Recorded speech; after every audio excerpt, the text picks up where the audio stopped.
So the Eastern question is essentially who's going to control Southeastern Europe as the Ottomans are in decline.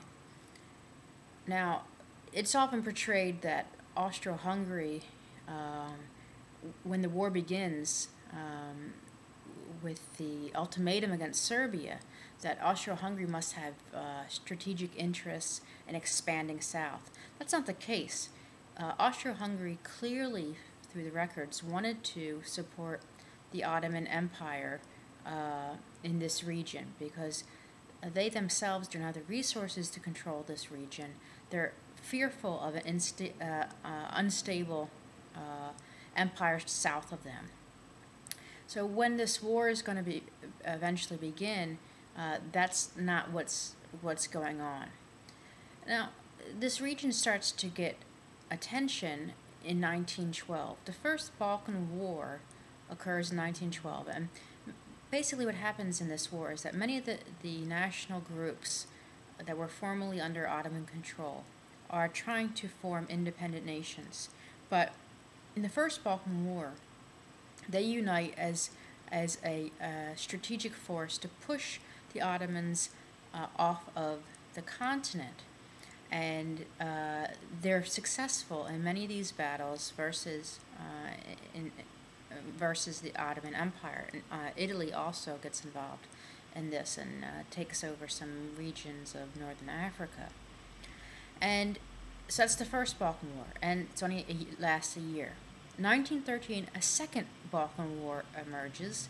This time, those who were the victors begin to fight among themselves as to where these new territories will be marked. So, fighting occurs as those pushing borders around their neighbors, and almost universally, everyone's fighting again in this area, but this time against each other. And Austria-Hungary is also gets involved in the Second Balkan War to push Serbia from seeking more territory in Albania, or the Albanian region. So when World War I begins, everyone thinks this is the Third Balkan War. It's been happening every year from 1912. They're localized conflicts generally. There's not many dead. The battles happen very quickly, and it all seems to be tidied up at the end of each of these peace treaties. World War I is the Third Balkan War that involves all the great powers, though. So generally, everyone starts putting their own interests in this region for the first time in a greater kind of global context when this war begins. So we had two previous Balkan wars. Who's interested in this Eastern question? Well, we have the Russians are interested in this area because of strategic interests to the Mediterranean. They want control of the Black Sea routes, Black Sea to the Mediterranean Sea. They see this as their way to warm water ports. At this time period in history, at the turn of the century, we haven't had global warming and things like this. So the Baltic Sea, which today rarely freezes up, almost always froze in northern Russia. So their ships would be locked basically away from port. So they see this as their outlet, and they want to have strategic control of these ports between the Black Sea and the Mediterranean.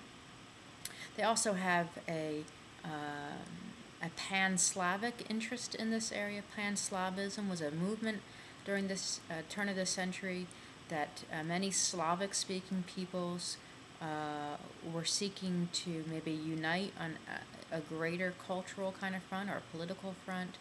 Serbia and Russia always had close ties because Serbians and Russians were both Orthodox practitioners, Orthodox Christians, and the Serbians spoke a language we call today Serbo-Croatian, which is a Slavic language, and the Serbians wished to be like the Russians. They wanted to write it in Cyrillic, the letter system of the Russians, whereas the Croats, their neighbors, were Catholics, and they wrote with the Roman alphabet.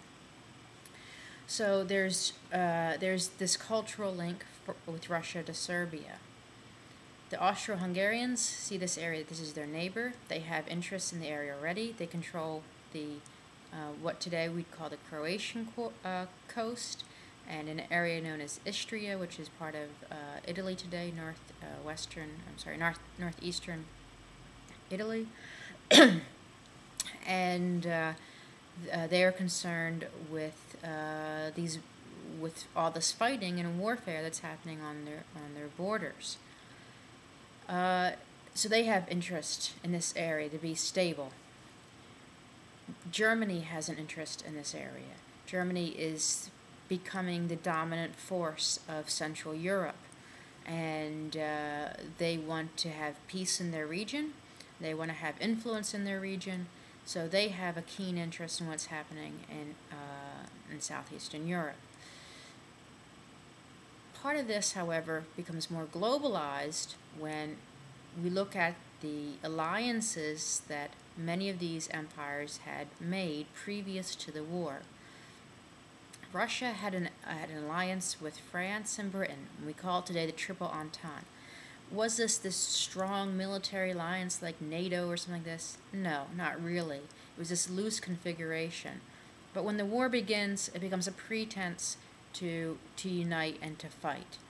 And this is often the case in war. So people or leaders look for a way to justify involvement into conflict, so they look at previous agreements and look for reasons to convince their populations to mobilize and to have support in the political interests of the government.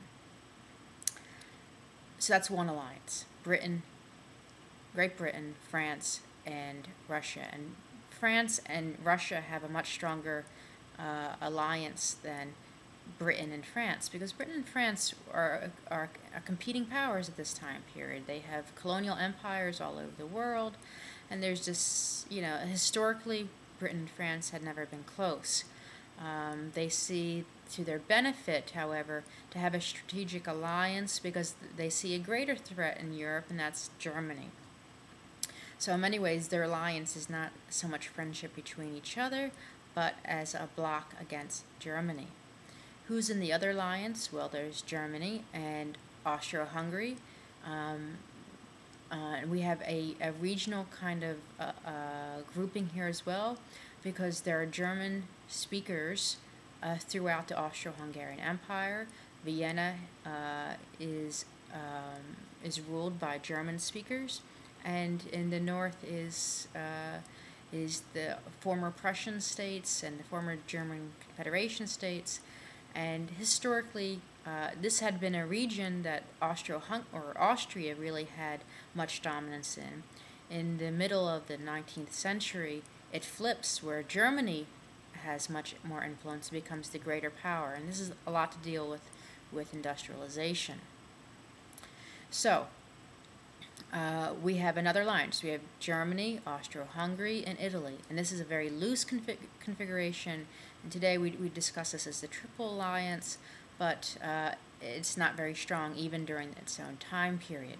And Italy will back out almost immediately in the war. It's going to look for territorial gains and makes a secret alliance with Britain, which much of it is reneged upon later on by the Western powers. Italy doesn't get what it wants in World War I, truly. So, how does the war begin? That's what we'll discuss in the next section.